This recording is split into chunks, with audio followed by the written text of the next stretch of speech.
मैं तुम्हारे सामने हाथ फैलाकर कह रहा हूं कि आप हमारा साथ दो। नौजवानों, तुमने बरसों इन लोगों का साथ दिया, तुम मुझ जैसे एक दीवाने का साथ दो। याद रखो, मैं उन लोगों में नहीं हूं जो तुम्हारा भरोसा लूट कर भाग जाऊंगा। तुम मेरा साथ दो, मैं तुम्हारे साथ जिंदगी भर रहूंगा।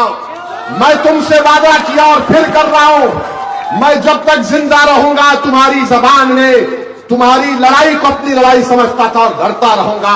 मैं इस दुनिया से भी जाऊंगा, अगर इस मुल्क में गया तो तुम कभी आना और अपने कंधे पर मेरा जनाजा उठाकर कब्रिस्तान को लेकर जाना, मगर मैं तुम्हारा साथ छोड़ने को तैयार नहीं हूं। मगर मोदी और अमित शाह एक नया सोचा छोड़ रहे हैं, सीमांचल में घुसपैठी आ गए। अरे कहां है घुसपैठी? अगर घुसपैठी आए तो अमित शाह सो रहे हैं। बीएसएफ आपकी है, मोदी की हुकूमत में घुसपैठी कैसा आ गए? बांग्लादेशी, अरे बीजेपी और आरएसएस वालों, ये जो बांग्लादेश का बॉर्डर है, मैं तुमको चलकर दिखाऊंगा। भारत की जमीन पर ठहर कर मैं तुमको दिखाऊंगा कि हमारी जमीन के सामने चीन वहां पर एयरपोर्ट बना रहा है। अल्हम्दुलिल्लाह, इतनी बड़ी तादाद में जहां पर आप जमा हुए हैं, आपका बेहद शुक्रिया। और 3.5 घंटे देर से पहुंचने के बावजूद भी यहां पर आपकी मौजूदगी इस बात का पैगाम देती है कि बहादुरगंज की जनता ने एक फैसला ले लिया कि आने वाले असेंबली के इंतखाबात में वो गद्दारों का साथ नहीं देंगे, वफादारों का साथ देंगे इंशाअल्लाह ताला। और मुझे यकीन है कि यहां से मजलिस इत्तेहादुल मुस्लिमीन की कामयाबी होगी, क्योंकि आपने ही अपने वोटों से यहां से मजलिस को कामयाब किया था। बड़ी तकलीफ होती है जब वो लोग जिनको हमने अपने खून पसीना देकर कामयाब किया, उनके लिए तमाम मजलिस के रुफ़ाओं ने, अख्तरुल ईमान साहब ने, माजिद हुसैन ने, आदिल हसन ने, आफ्ताब साहब ने, बल्कि ऐसे कई सैकड़ों मजलिस के जिम्मेदारों ने मेहनत की और जीतने के बाद इन्होंने गद्दारी की। मुझसे नहीं बल्कि सीमांचल की गरीब आवाम से गद्दारी की। और 4 हमारे विधायकों राजद के लोगों ने, उन्होंने जमीन अपना बेचा और इन्होंने उसको खरीद लिया। मगर आप जानते हैं कि जो लोग अपना जमीन नीलाम करने के लिए तैयार हो जाते हैं, वो कभी भी किसी भी वक्त भी बीजेपी का भी साथ दे सकते हैं। मेरे अजीज दोस्तों और बुजुर्गों, मैं शुक्रगुजार हूं आप लोगों का, यहां पर इतनी बड़ी तादाद में आपको यहां पर देखकर। यकीनन इससे हमारे हौसले बढ़ते हैं और हमको यकीन होता है कि जिन्होंने अपने ज़मीर की नीलामी की वो तो नीलाम हो गए और बेनकाब हो गए, मगर जिन्होंने अपने वोट से उनको कामयाब किया था वो आज भी अल्हम्दुलिल्लाह मजलिस इत्तेहादुल मुस्लिमीन के साथ हैं। मैं आपका शुक्रिया अदा करना चाहता हूं कि पार्लियामेंट के इलेक्शन में भी आपने बहुत बड़ी तादाद में यहां पर मजलिस इत्तेहादुल मुस्लिमीन के उम्मीदवार जनाब अख्तरुल ईमान साहब को हक में अपने वोट दिया और उनको कामयाबी तो नहीं मिली, मगर अल्हम्दुलिल्लाह आपने अपनी वाबस्तगी का सबूत दिया। मुझे यकीन है कि जो आइंदा होने वाले असेंबली के इंतखाबात में आप मजलिस को अपना वोट देकर कामयाब करेंगे। यहाँ से जो अपना ज़मीर बेचकर चला गया, उन तमाम ने कहा कि मजलिस में रहकर हम बहादुरगंज के लिए या कोचा दामन के लिए या फिर दीगर मुकामात में हम विकास का काम नहीं करवा सकते हैं। मैं उनसे पूछना चाहता हूं, बताओ, अख्तरुल ईमान को तुमने अकेला छोड़ दिया, मगर उस एक अख्तरुल ईमान ने अपनी विधानसभा में 800 करोड़ के डेवलपमेंट के काम करवाए। तुमने क्या किया? तुम्हारा डिप्टी चीफ मिनिस्टर था, तुमने कौन सा काम यहां पर बहादुरगंज में कराया? तुमने झूठ बोलकर मजलिस का साथ छोड़ा और तुमने बहादुरगंज की जनता के लिए कोई काम नहीं किया। मेरे अजीज दोस्तों और बुजुर्गों, आप जानते हैं कि जो लोग अपना जमीर 6 करोड़ में बेचते हैं वो ये नहीं बता पा रहे कि बहादुरगंज और टेरागाज की जो रोड है वो क्यों मुकम्मल नहीं हुई। वो ये नहीं बता पा रहे कि परमाणु पत्र जब SIR हो रहा था नहीं दिला सके। वो ये नहीं बोल पा रहे कि यहां पर बहादुरगंज में SDM का ऑफिस क्यों नहीं पहुंचा। वो ये नहीं बोल पा रहे कि कैंसर के इतने बड़े अमराज मरीज यहां पर हैं, उनके लिए एम्स नहीं बना सके। मगर ये बहुत से काम इंशाअल्लाह ताला मुझे यकीन है कि यहां से मजलिस के उम्मीदवार की कामयाबी के बाद ये तमाम काम यहां पर करवाए जाएंगे। मैं आपको बताने के लिए यहां पर आया हूं और खड़ा हूं कि अक्सर ये लोग कहते हैं कि मजलिस के ताल्लुक से कि मजलिस के उम्मीदवार को खड़ा होने से और कट जाती है। मेरे भाई अख्तरुल ईमान साहब और मैंने कई बार कहा कि हमारे खड़े होने से बीजेपी नहीं जीतती। आप बताइए, मेरे पास मैं तो चैलेंज कर रहा हूं, चाहे राजद या कांग्रेस का कोई नेता मुझसे आकर बहस कर ले कि मजलिस के खड़े होने से किसको फायदा पहुंच रहा है। तुम 10 मिनट मेरे दलील के सामने नहीं ठहर सकोगे। मैं तुमको 10 मिनट में उठाकर भगा दूंगा, क्योंकि इतने दलीलें मेरे पास हैं। अख्तरुल ईमान से लोग आकर कहे कि अख्तर भाई आपके नेता ओवैसी अलायंस करना नहीं चाहते। अख्तरुल ईमान साहब ने मुझसे कहा, मैंने कहा अख्तर भाई ये लोग क्या चाहते हैं। उन्होंने कहा कि लोग कह रहे हैं कि हम लालू प्रसाद यादव को लेटर लिखे। मैंने कहा उनको बोलो क्या लिखना है, कागज पर लेटर लिखकर साइन करके भिजा दो। 2 लेटर अख्तरुल ईमान ने जनाब लालू प्रसाद यादव को लिखे। फिर उनके बेटे ने कहा नहीं मुझसे कोई बात ही नहीं हुई, मुझे नहीं मालूम। मुझे एक बात बताइए, आप और हम जिस परिवार का हिस्सा हैं, अगर हमारे घर में अगर हमारा कोई घर का बड़ा आदमी अगर हम उसके पास चले जाते तो कहता है कि मैंने ये लाइन डाल दी है और हम अपने बड़े के फैसले को कबूल कर लेते हैं। ये एक अजीब शख्स है जिसका बाप जिंदा है, अपने वालिद की जिंदगी में कह रहा है कि मुझसे नहीं बात करे। मैंने कहा इसकी भी हुज्जत पूरी करो अख्तर भाई। तो अख्तर भाई ने कहा कि सर इसको लेटर मैं दूंगा और अपने तरीके से दूंगा। मैंने कहा लेटर आप दे दो, तरीका आपका। तो अख्तरुल ईमान ने ढोल बजाकर उसको ले जाकर घर पे लेटर दिया ताकि इनको मालूम हो जाए, पूरी दुनिया को मालूम हो जाए कि मजलिस अलायंस करना नहीं चाहती बल्कि करना चाहती थी। लेटर दिया। लेटर में अख्तरुल ईमान ने क्या लिखा कि हमको तुम गठबंधन का हिस्सा बनाओ, 6 सीट दो हमको, 5 तुम जीत चुके थे, 6 दे दो। और अगर तुमको सत्ता मिलती किसी में से हम अगर 6 जीत गए तो मंत्री मत बनाओ, सीमांचल से इंसाफ करो, सीमांचल डेवलपमेंट काउंसिल बनाओ, ताकि ये भारत का सबसे पसमानदा इलाका है, यहां पर खुशहाली आए, यहां पर इंसाफ हो। बताइए कौन सी गलती हमने की। इतना खुला लिखकर दे दिए। मगर मैं उन लोगों को एक पैगाम देना चाह रहा हूं, याद रखो हमने तुमको खत लिखकर कमजोरी की निशानी नहीं पैदा की, कमजोरी का पैगाम नहीं दिया। हमने तुमको खत लिखकर कहा कि देखो अगर तुम भाजपा को रोकना चाहते हो बिहार में, हम हाथ बढ़ाए हैं तुमसे हाथ मिलाने के लिए। मगर अगर तुम हमारे हाथ बढ़ाने को कमजोरी समझते हो तो याद रखो तेजस्वी, ये हाथ तुम्हारे गिरेबान के तार से भी खेलने को तैयार है। ये हाथ जब हम बढ़ाते हैं तो ये कमजोरी की निशानी नहीं। अल्लाह ने इस हाथ में बहुत ताकत दी, अल्लाह ने इस दिमाग में बहुत सलाहियत दी। हम दिमाग और अपनी हाथ की ताकत पर हर एक से मुकाबला करने को तैयार है, चाहे मोदी हो, अमित शाह हो, नीतीश हो या राजद का कोई नेता हो। हमारी इस पैगाम को तुम कमजोरी मत समझो। अरे ज़र्फ होना चाहिए। तुमने मेरे 4 MLAs को करीब लिया, उसके बावजूद भी मैं कह रहा हूं कि हमको बिहार में बीजेपी को रोकना है, क्योंकि अगर खुदा ना खास्ता लाखों बार अगर एनडीए जीतता है तो नीतीश मुख्यमंत्री नहीं रहेंगे, कोई बीजेपी का आदमी मुख्यमंत्री बन जाएगा। वो मैं नहीं चाहता, हम कोई भी नहीं चाहते। इसीलिए हमने अपना हाथ बढ़ाया है।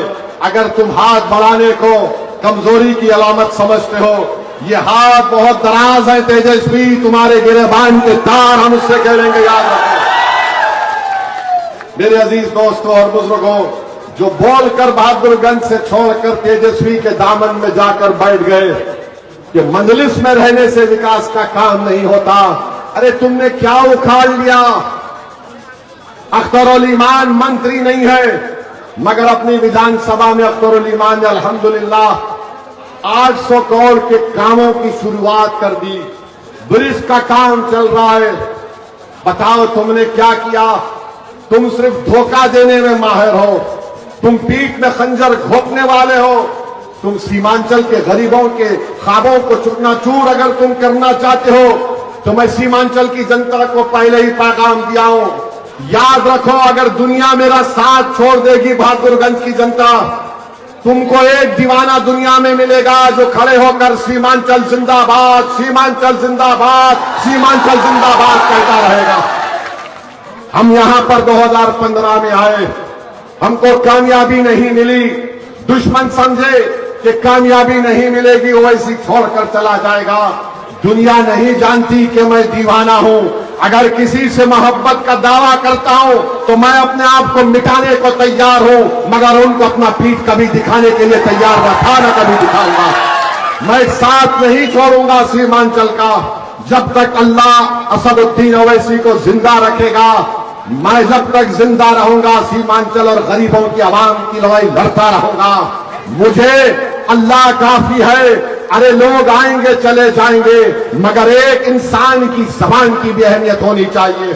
अगर हर चीज को हम नापेंगे फायदा होगा या नुकसान होगा, तो मेरे भाई ये नुकसान फायदे में हम काम नहीं कर सकेंगे।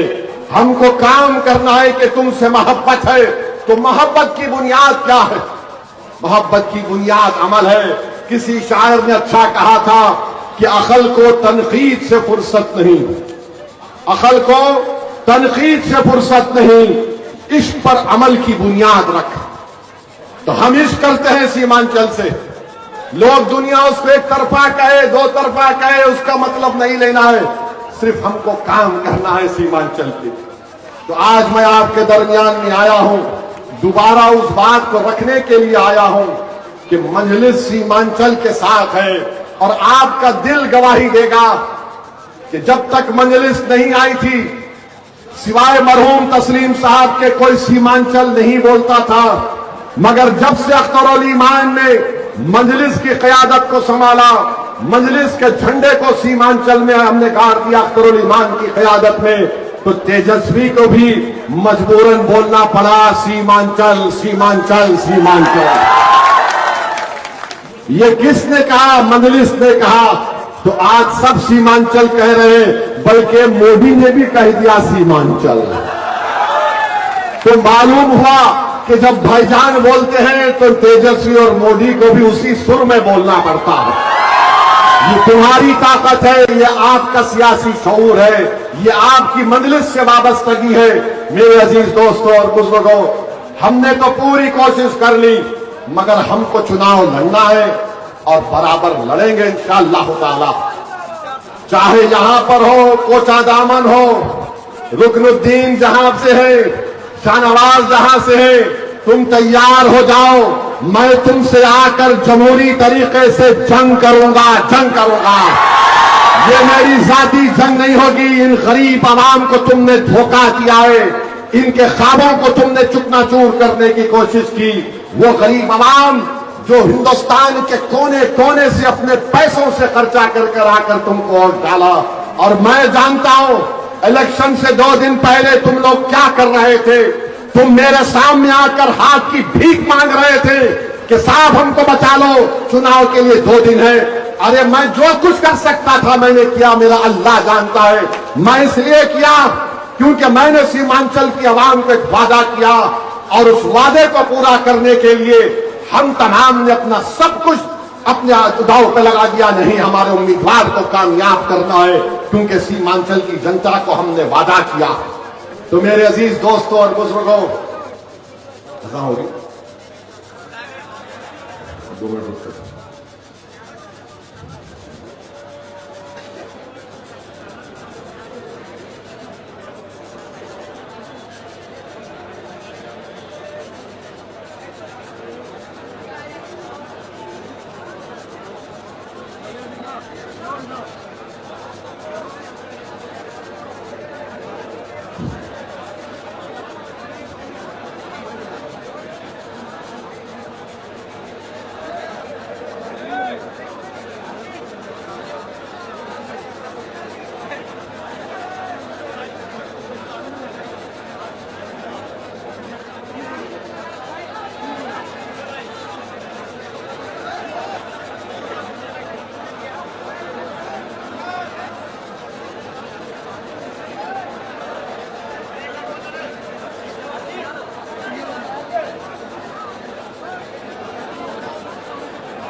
बिस्मिल्लाहिर्रहमानिर्रहीम। मेरे अजीज दोस्तों और बुजुर्गों, आप जानते हैं कि मोदी ने भारत में एक काला कानून वक्फ का बनाया है, जिसकी तारीफ नीतीश कुमार ने की, चंद्रबाबू नायडू ने की, चिराग पासवान ने की, और एक ऐसा कानून बनाया गया जिसके जरिए नरेंद्र मोदी बिहार के मस्जिदों को हमसे छीनना चाहते हैं, दरगाहों को, खानकाहों को, कब्रस्तानों को, ईदगाह को छीनना चाहते हैं। तो मैं आपसे अपील कर रहा हूं मेरे अजीज दोस्तों और बुजुर्गों, उस कानून के खिलाफ आपने देखा कि भारत की पार्लियामेंट में मैंने तमाम कानूनी दलीलें देकर बीजेपी ने जो कानून लाया उनको झूठा साबित किया। ये वक्फ को बचाने के लिए कानून नहीं लाया गया, बल्कि ये हमारी वक्फ की जायदादों को लूटने के लिए लाया गया है। आज हमारी मस्जिदों के ऊपर इनका निशाना है।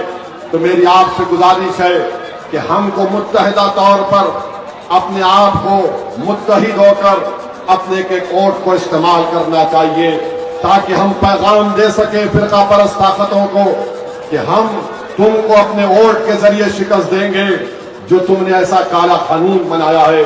मेरे अजीज दोस्तों और बुजुर्गों, नरेंद्र मोदी और बीजेपी बड़ी बड़ी बातें करती हैं नेशनलिज्म के बारे में, कौमियत के बारे में। नरेंद्र मोदी ने कहा था कि खून और पानी एक साथ नहीं बह सकते। मोदी ने कहा बातचीत और आतंकवाद एक साथ नहीं हो सकता। मगर आपने देख लिया कि नरेंद्र मोदी सिर्फ जबानी डायलॉग मारते हैं, लंबी लंबी छोड़ते हैं, और हमारी भारत की क्रिकेट की टीम को नरेंद्र मोदी की सरकार पाकिस्तान से क्रिकेट मैच खेलने की इजाजत देती है।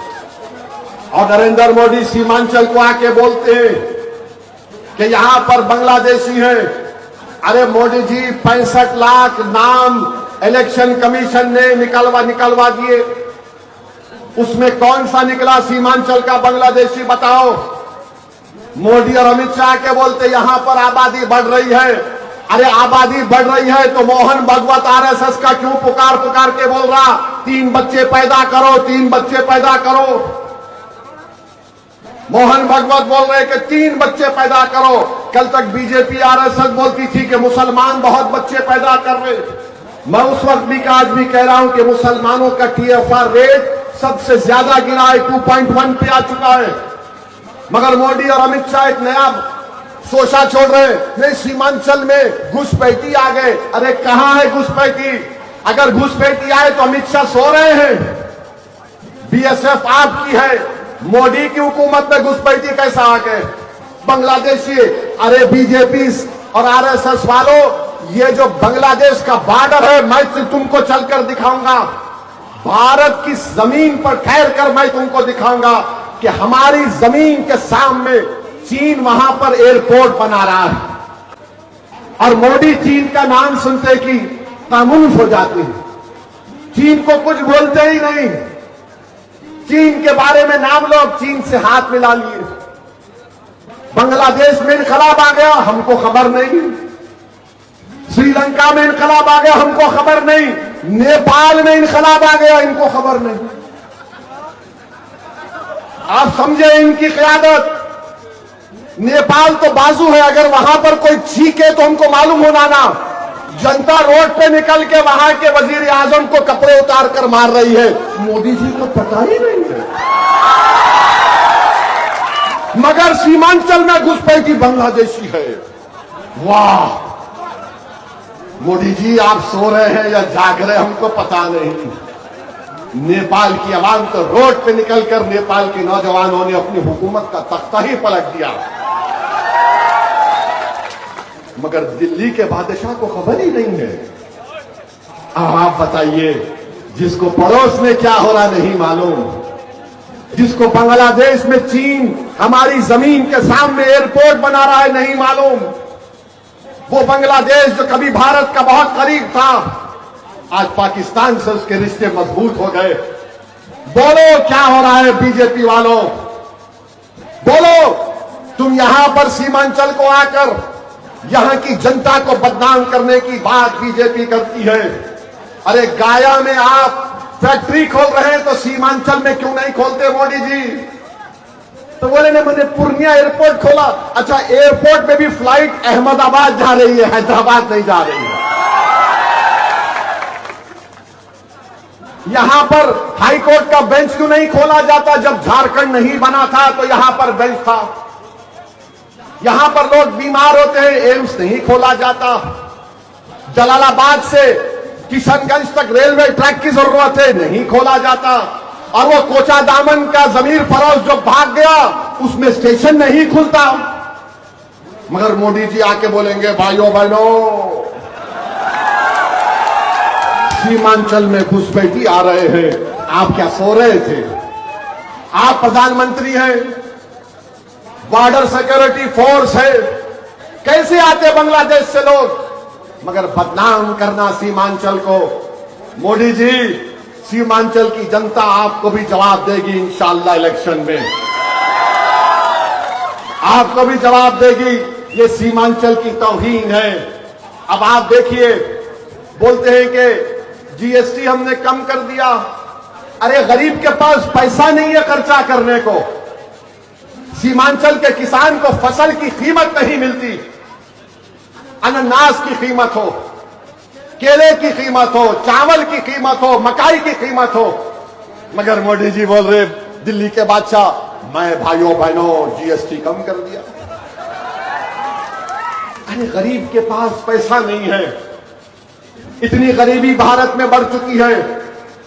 मेरे अजीज दोस्तों और बुजुर्गों, हम आपसे अपील कर रहे हैं कि मजलिस को मजबूत करिए और मजलिस के हक में पहले से ज्यादा अपने वोट का इस्तेमाल करिए। एसआईआर हुआ, एसआईआर जब हुआ तो मैं, अख्तर भाई, हमारे तौसीफ आलम साहब, हम लोग दिल्ली गए, इलेक्शन कमिश्नर साहब से मिले और हमने उनके सामने रह दिए। अख्तर भाई, हमने कहा था इलेक्शन कमीशन के चीफ इलेक्शन कमिश्नर को कि साहब, बीजेपी हमारे सीमांचल को बोलती है घुसपैठियों का इलाका है, आप ऐसा होने मत दीजिए। तो चीफ इलेक्शन कमिश्नर ने हमारे सामने वादा किया था कि हम ऐसा होने नहीं देंगे। मगर 65 लाख नाम आ गए मोदी जी, कोई घुसपैठी नहीं निकला। आप पहाड़ कोट के भी चुआ नहीं निकाल सके। मेरे अजीज दोस्तों और बुजुर्गों, इस बिहार प्रदेश में 20-22 साल कांग्रेस की सरकार रही, 15 साल राजद की रही, अब 20 साल नीतीश कुमार की सरकार रही। कभी राजद के साथ तो कभी बीजेपी के साथ, तो कभी राजद के साथ तो कभी बीजेपी के साथ। अब नहीं मालूम नीतीश कुमार कल सुबह उठकर किसके साथ चले जाएंगे। मगर इतने साल आप खो चुके हैं, इतनी पार्टीज को आपने वोट दिया, हमारे बुजुर्गों ने दिया, हमारी 2-2, 3-3 पीढ़ियों ने दे दिया, मगर क्या हासिल हुआ बताइए आप? मैं बहादुरगंज के नौजवानों को बता रहा हूं, बिहार में करीब 60% आबादी 25 साल से कम उम्र नौजवानों की है। नौजवानों, ओवैसी, अख्तर अली खान तुम्हारी लड़ाई लड़ रहे हैं, क्योंकि कल का दिन, कल का निकलने वाला सूरज तुम्हारा मुस्तकबिल का सूरज होना चाहिए। नौजवानों, हम तुम्हारी लड़ाई लड़ रहे हैं। अब हमारी जिंदगी के दिन कितने बाकी हो हमारा रब जानता है, मगर जितना भी वक्त अल्लाह ने हमको दिया है, हम यही चाहते हैं कि ये 25 साल से कम उम्र के नौजवान लड़के और लड़कियां जो बिहार की आबादी का करीब 60% का हिस्सा है, इनका मुस्तकबिल रोशन हो, ये कुछ हासिल कर सके जिंदगी में। जो इनके बाप दादा ने नाइंसाफी देखी हो, नाइंसाफी ये नौजवान ना देखे, ये हमारी कोशिश है। मैं तुम्हारे सामने हाथ फैलाकर कह रहा हूं कि आप हमारा साथ दो। नौजवानों, तुमने बरसों इन लोगों का साथ दिया, तुम मुझ जैसे एक दीवाने का साथ दो। याद रखो, मैं उन लोगों में नहीं हूं जो तुम्हारा भरोसा लूट कर भाग जाऊंगा। तुम मेरा साथ दो, मैं तुम्हारे साथ जिंदगी भर रहूंगा। मैं तुमसे वादा किया और फिर कर रहा हूं, मैं जब तक जिंदा रहूंगा तुम्हारी जबान में तुम्हारी लड़ाई को अपनी लड़ाई समझता था और लड़ता रहूंगा। मैं इस दुनिया से भी जाऊंगा, अगर इस मुल्क में गया तो तुम कभी आना और अपने कंधे पर मेरा जनाजा उठाकर कब्रिस्तान को लेकर जाना। मगर मैं तुम्हारा साथ छोड़ने को तैयार नहीं हूं। हमारी लड़ाई सीमांचल की, ये हमारी लड़ाई है, ये तुम्हारी लड़ाई भी है, इसमें हमारी जिद भी शामिल है। बस करना यह है कि जिसको आपने बरसों आजमा लिया, हमको भी थोड़े साल के लिए आजमाओ, थोड़े साल के लिए आजमाओ। जब एक एमएलए अख्तरुल ईमान अपने विधानसभा में 800 करोड़ के काम शुरू करवा सकता है, बाज मुकम्मल भी हो गए। सोचो अगर कोई जज्बे के साथ काम करेगा, बहादुरगंज में लड़ेगा, तो इंशाअल्लाह ताला काम होगा। और अगर काम नहीं होगा, मैं आपको बता रहा हूं, हम चक्का जाम कर देंगे नेशनल हाईवे को। काम होना पड़ेगा सीमांचल में। जब पूरी कोशिशें की जाएगी और यह फैसला होगा कि नहीं, ये लोग सुनने वाले नहीं हैं, तो जमहूरी तरीके से जिस तरह चंपारण में महात्मा गांधी ने सत्याग्रह का ऐलान किया था, हम भी ऐलान करेंगे, आओ सीमांचल की जनता, अब सत्याग्रह होगा सीमांचल की डेवलपमेंट के लिए। तो मेरे अजीज दोस्तों और बुजुर्गों, हमको और 2 जलसों में जाना है।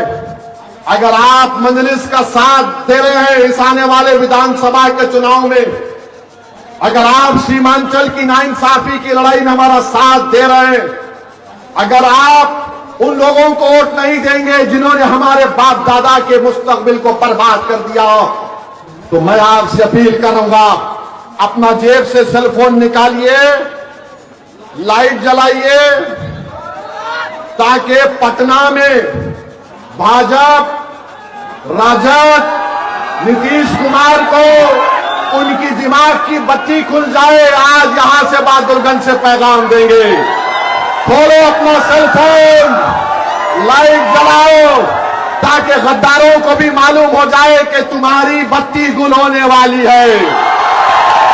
तो लगाओ मेरे साथ, सीमांचल की जनता जिंदाबाद, सीमांचल की जनता जिंदाबाद, सीमांचल की जनता जिंदाबाद, मजलिस पार्टी जिंदाबाद, मजलिस पार्टी जिंदाबाद। अस्सलाम वालेकुम व रहमतुल्लाहि व बरकातहू।